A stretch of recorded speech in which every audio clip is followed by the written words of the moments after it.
Mr. Allen, you're recognized for 5 minutes. Thank you, Mr. Chairman and members of the committee, for the invitation to testify today. My name is Marcus Allen. I'm here to speak with the committee about how the FBI weaponized the security clearance process to retaliate against me for protected whistleblower activity.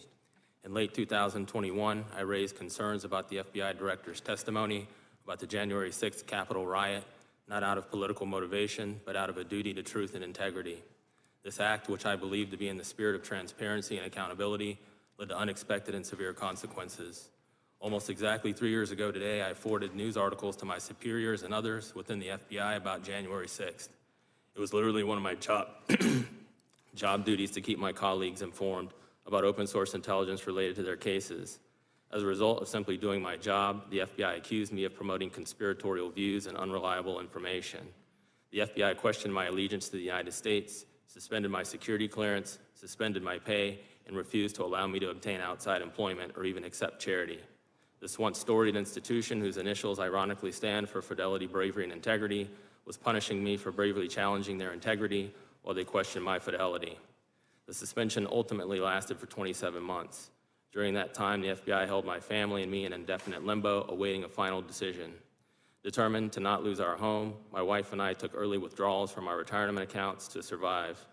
It became clear that the FBI, with endless resources, the American people's money, was trying to destroy me financially so that I would give up. This is a fear of countless potential whistleblowers who see the personal cost of integrity. There are no words strong enough to describe the impact the FBI's lies about me have had on me and my family. The stress has taken a toll on our health, and our children have suffered, traumatized by the thought of our door getting kicked in or dad not coming home.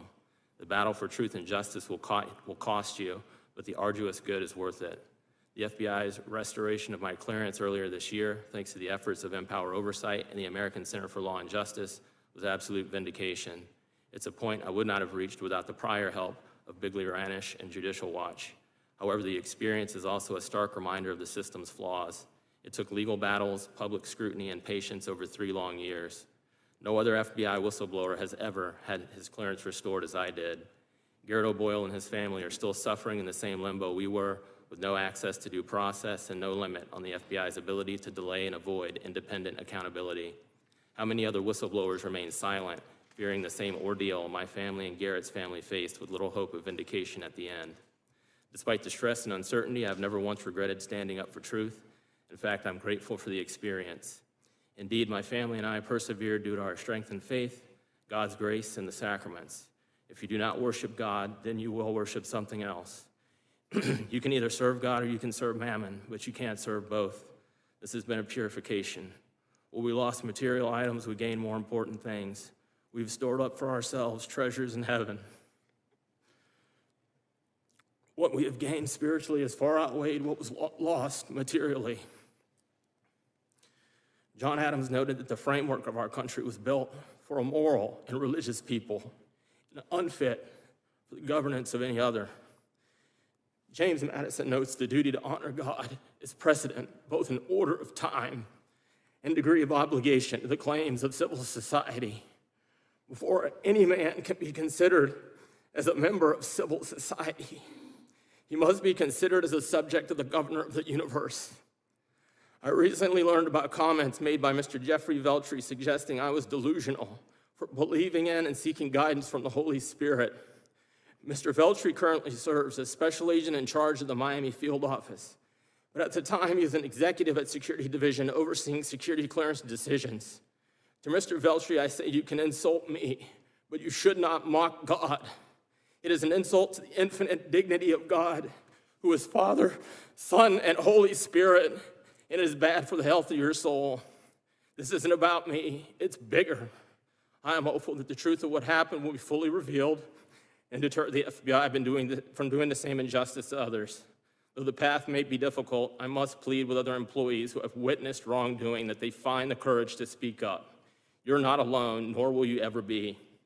Psalm 139 says, "Where can I go from your spirit? Where can I flee from your presence?"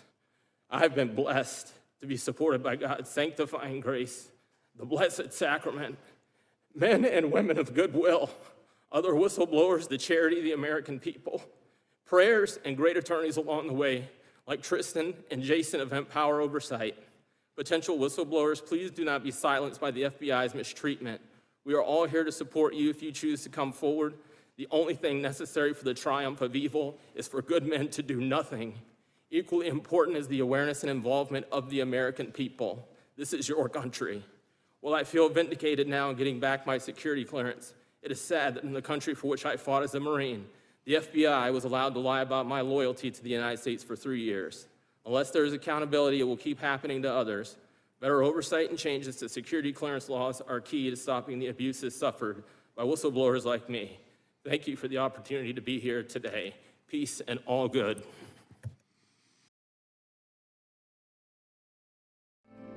Cause the flag still stands for freedom, and they can't take that